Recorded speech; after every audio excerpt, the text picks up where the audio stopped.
মাননীয় স্পিকার, আপনাকে ধন্যবাদ।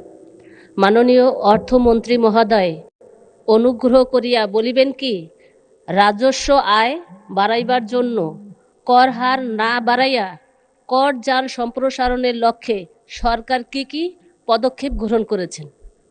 ধন্যবাদ। মাননীয় মন্ত্রী। জি, ধন্যবাদ মাননীয় স্পিকার। যদিও বা এটা শেয়ার বাজারের সাথে সম্পৃক্ত প্রশ্ন নয়, তারপর আমি এটার উত্তর দিচ্ছি। ইতিমধ্যে কর হার নেটওয়ার্ক বাড়ানোর জন্য অনেকগুলো পদক্ষেপ নেওয়া হয়েছে। প্রত্যেকটি কোম্পানি যারা ইতিমধ্যে কর প্রদান করছে সঠিকভাবে, সেই সমস্ত সেক্টরগুলোতে আমরা পুরোপুরি কাদের কত মার্কেট শেয়ার আছে সেটা বের করছি, এবং মার্কেট শেয়ারের অনুযায়ী ট্যাক্সেশনের একটা সম্পৃক্ততা আছে। কারণ যার যত মার্কেট শেয়ার তাকে কিন্তু সেই অনুমান সেই পরিমাণ ট্যাক্সের বোঝা বইতে হয়।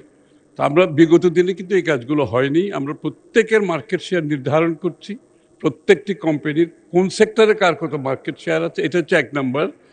দ্বিতীয় হচ্ছে আমরা একটা ফ্ল্যাট রেটে গিয়েছি, যেটা সমস্ত বাংলাদেশি যারা এখন করের আওতায় আসে নাই তাদের সাধ্যের মধ্যে যতটুকু ট্যাক্স দিতে পারে একটা ফ্ল্যাট রেট নির্ধারণ করছি আমরা, এলাকা ভিত্তিক।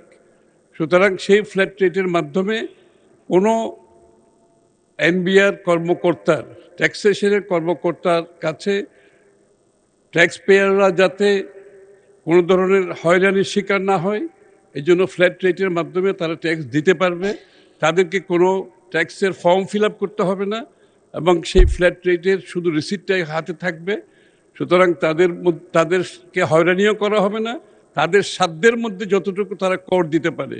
একটা ফ্ল্যাট রেটের মাধ্যমে আমরা একটা বড় ধরনের নেটওয়ার্ক তৈরি করছি, এবং একবার সকলের নেটওয়ার্কে আসার পরে পরবর্তীতে আমরা এই করের সত্যিকার যেটা আমাদের করের যেটা নীতিমালা আছে সেটা প্রয়োগ করব। শুরুতে ফ্ল্যাট রেটের মাধ্যমে আমরা আমাদের নেটওয়ার্কটা বড় করছি। ধন্যবাদ মাননীয় স্পিকার।